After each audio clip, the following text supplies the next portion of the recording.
Hello, Silaholics, and welcome back to SILaholics Anonymous. In this quick tutorial, I'm going to show you how you can design and set up print and cuts for the purpose of stickers.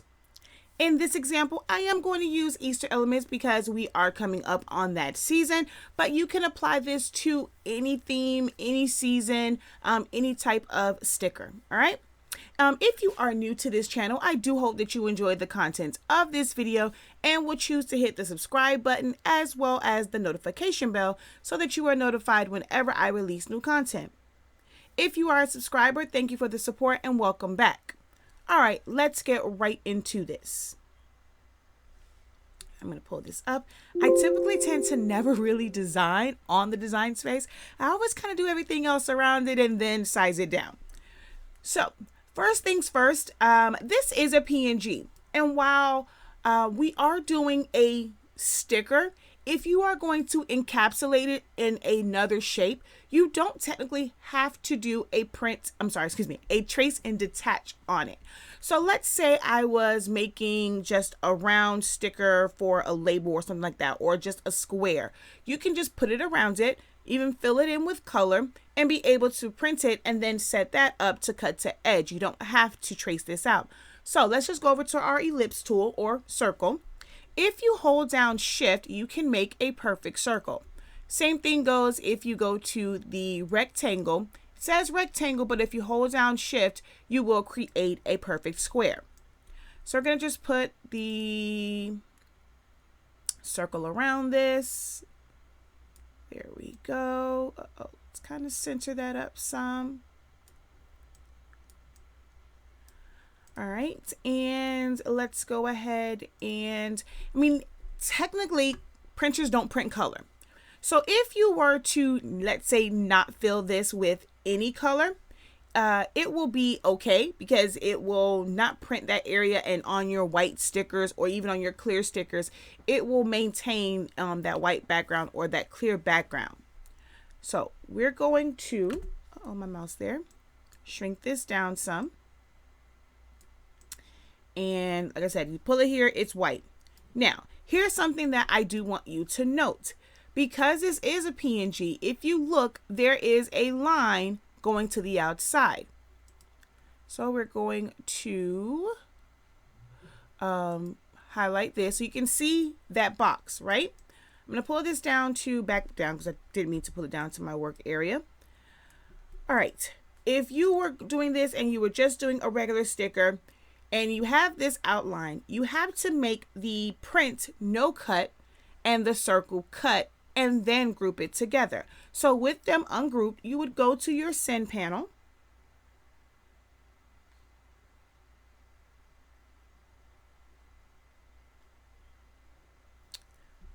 You're going to go and click on cut, select cut again. If you have a cutter that has a auto blade, yours will probably say auto blade there. I prefer to use my original Cameo and my Cameo 2, so I don't have the auto blade, but it will be the same no matter if yours says ratchet blade, deep cut blade, or auto blade, or all the other different types of blades that are out there. You're fine. Just focus on the cut part. All right. So you're going to click on your PNG only, and you're going to set that to no cut. Your circle will still be set to cut. All right, you're going to then select them both, right click, and group it together. You'll see that the line for the PNG does not become highlighted again, and it's only the circle. You're going to then go back to design, and now that it is set up to properly cut, now you can set it up and do the repeated images over on your page. We're going to get to that after I set up the other stickers as well. All right. Now, if you are, if you want to trace and detach, it's going to be the same whether it's a PNG or a JPEG. You can do the trace and detach to get into practice of always tracing, because for some things, if it's a PNG, it only works if you don't trace it, if you're going to print it and not cut around the edges. So we're going to ungroup this. We're going to bring this one over here, and we're just going to show you how to trace and detach. I like to turn my line color off. It normally will come in with your line color off anyway. So we're going to go over to our trace panel, select trace area, put our box around it,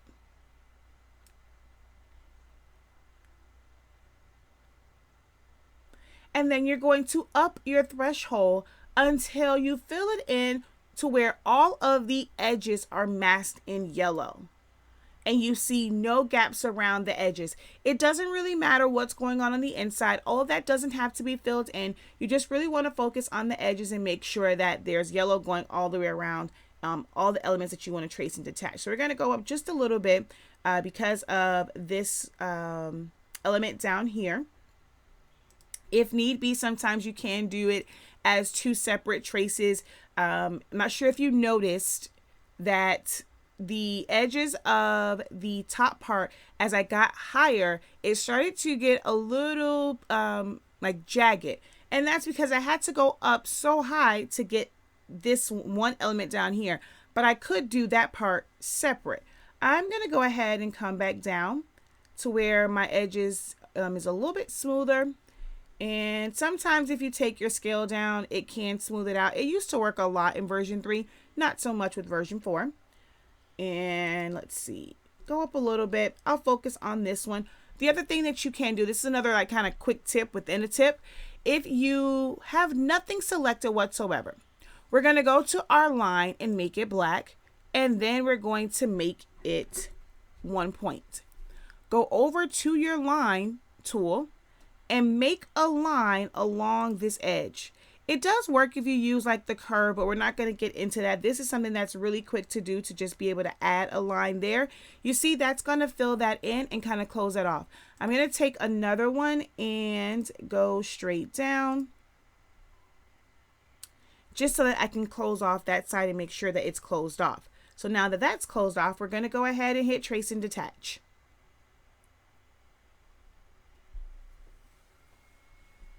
All of the little pieces at the bottom will end up being separate pieces. They won't be a part of it. So you do need to make sure that you go back in and you group it all together. I'm going to drag in until I grab that box, and I'm going to move it over so that you guys can see that there is an invisible box there. And we're going to go ahead and hit delete on that. Now we're going to select everything and group it together so that they all stay together. All right. Now, if you have something that has a white background, or in this case, it's showing the what's supposed to be represent like it's a PNG, but when you bring it in, it's not a true PNG. As long as your colors around the edges aren't white or gray, you should be able to still separate it from that background. So we're going to do the same thing. Select trace area, put our box around it, up our threshold as needed to get all of our edges masked in yellow. And that's pretty good right there. We don't have to go all the way up. And it might be a little bit right there. So let's maybe go up just a little bit more. There we go. And we're going to hit trace and detach.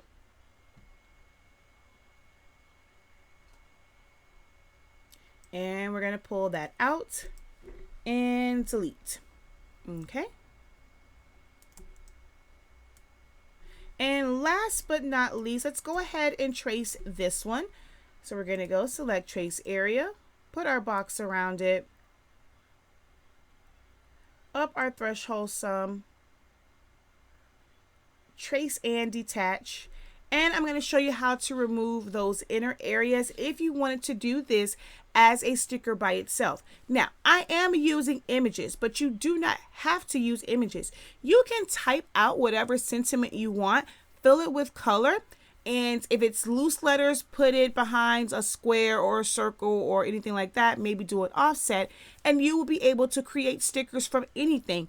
The premise, like the thing to think of is, if you can print it, you can make a sticker from it. So if you can fill it with color and send it to your printer, you can use it. So you don't have to use images that are pre-made.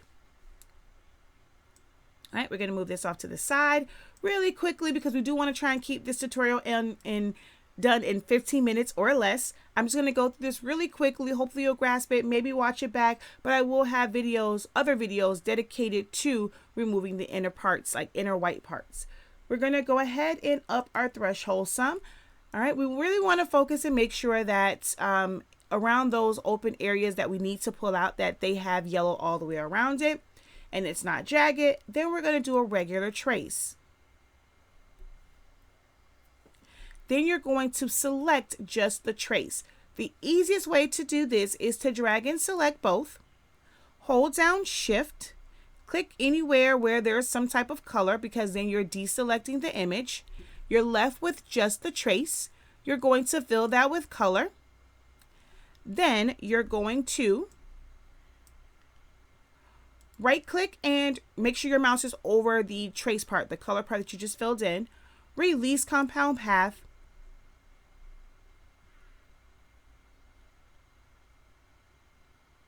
It's going to take a little minute if it has a lot of like these little open areas and things like that, but it should definitely release. Just give it a little minute.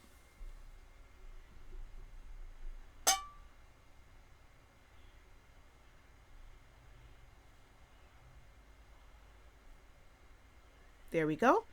Then you're going to hold down Shift and click all of the open areas that should not have the white there.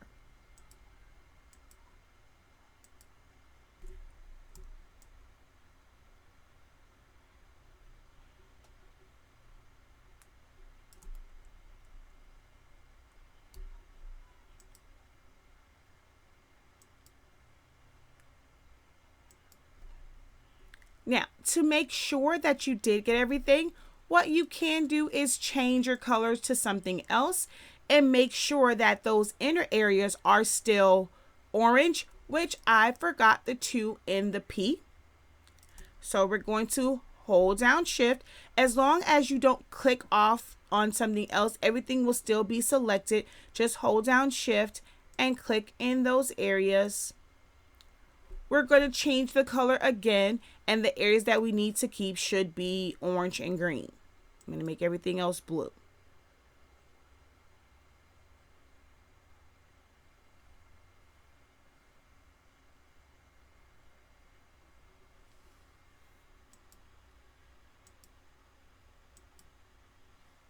Once we verify that, we hit delete on our keyboard.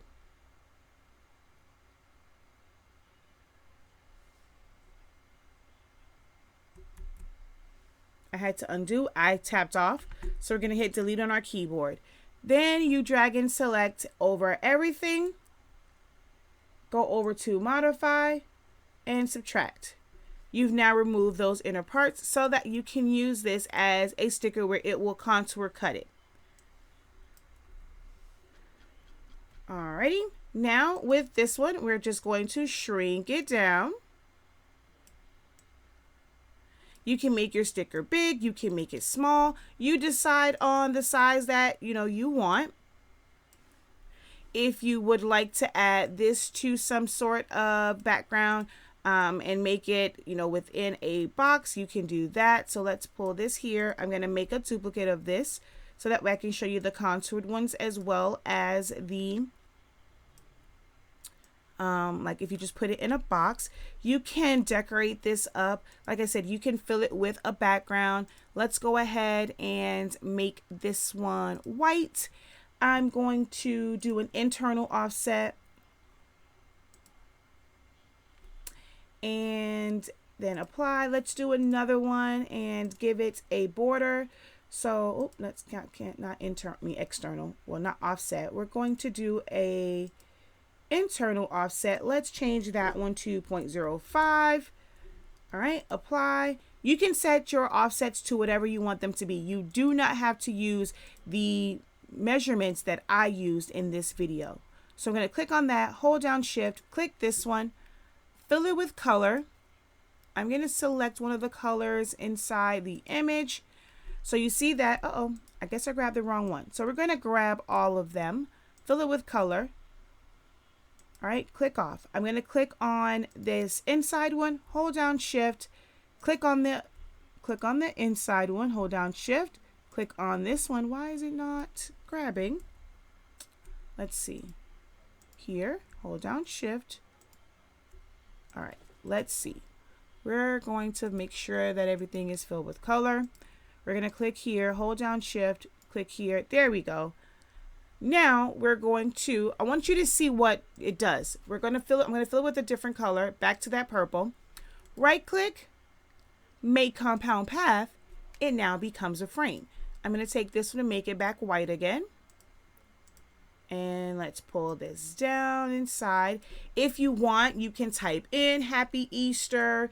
You can type in maybe a kid's name. Maybe you want to label it for someone. You can make it smaller. You can add elements to this and add text.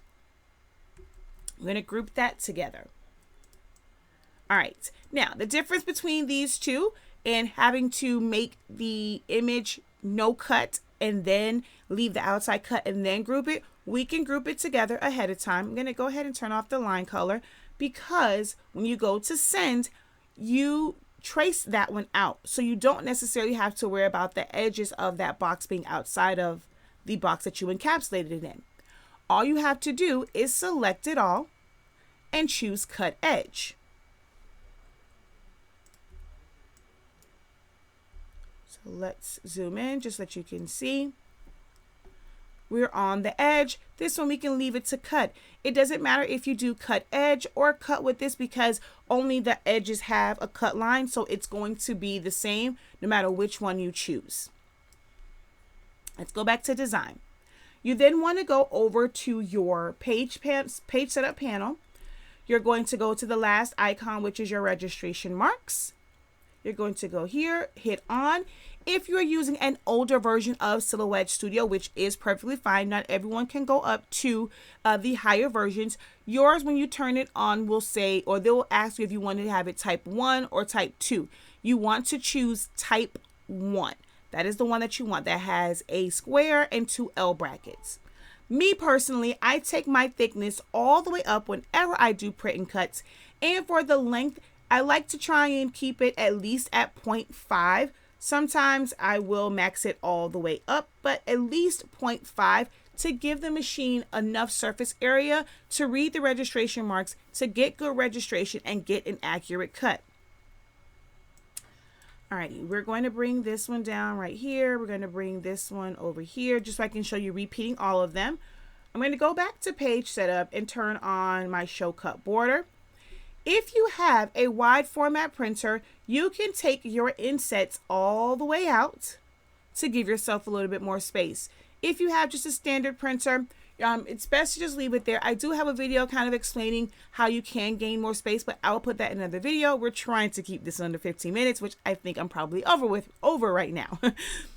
So we're just going to put this here, put this one here. You can bring it right up to the edge as long as it's not outside of that line.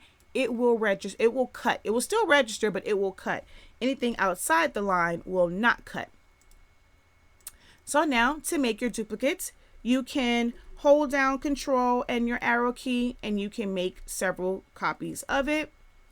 If they're close together, doesn't really matter. You can always add a little bit of space in between if you want. So with this one, I'm going to show you, you can, like I said, you can use your Control and add it that way. I'm going to undo. Or you can come over here to the replicate panel and you can choose to make a row of 4 and it'll give you all of those. Or if you want it to go down, you can do that. And here, what you can do is you could have duplicated and go 1, 2. So there are several different ways that you can make duplicates of this. And I'm going to shift and pull this one over some. And then pull this one over some. And when we go to send, we will see if anything is overlapping or outside of the box. It's not, so we're good. There are multiple ways that you can fill the entire thing with images. I'm not going to get into that, but this is just how you would set it up for a sticker. You would end up putting your sticker paper on in your printer, and you're going to send it to print. My preferred settings for printing, I use an Epson 7720. It's the same as the Epson 7710, 7210. A lot of the Epson printers are pigment ink printers, so you get really good payout, but this will work with any type of printer that you have. But because I use an Epson 7720, I use a setting that's called Premium Presentation Paper Matte. If you're using a different brand of printer, you will have to figure out what setting works best for you. But for those who use a 7720 like me, I use Premium Presentation Paper Matte. I leave it on standard. I go to more options. I go to custom, advanced, color controls. I change this to Adobe RGB 1.8 and then hit OK. OK. And then I would normally print this. I'm just going to hit apply because I'm not going to send this to print right now. I'm just going to hit cancel. Okay. That's how I would send it. Once it's printed, you load it onto your mat and then you're going to set it to cut. Once you send something to print, you cannot move anything on your screen or your cuts will be off. They have several preset settings. I typically, tend to use none of them. It's kind of, you can go to their sticker settings, see if that works for you. I've been using it for a long time, so I normally don't even click on the drop down.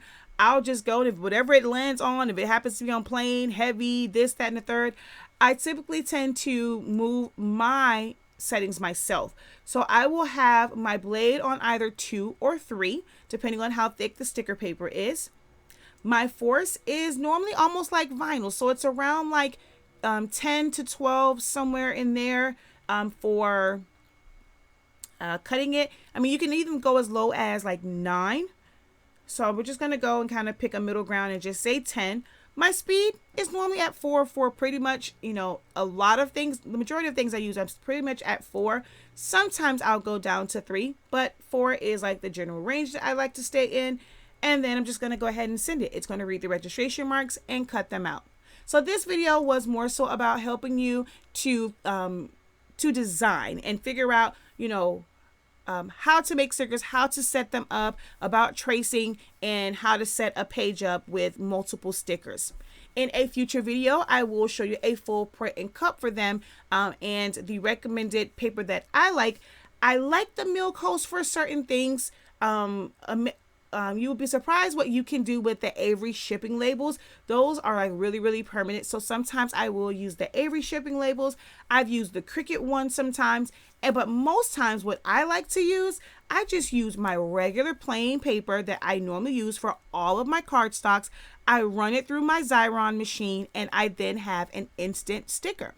So hopefully this quick tutorial, which is probably not really quick anymore, it was helpful for you. If you have any suggestions for other quick tutorials or quick tip videos, please do not hesitate to leave them as a comment below. Again, if you aren't subscribed, hit that subscribe button, like this video, comment on this video, share this video. All right, guys, until next time, have a great one.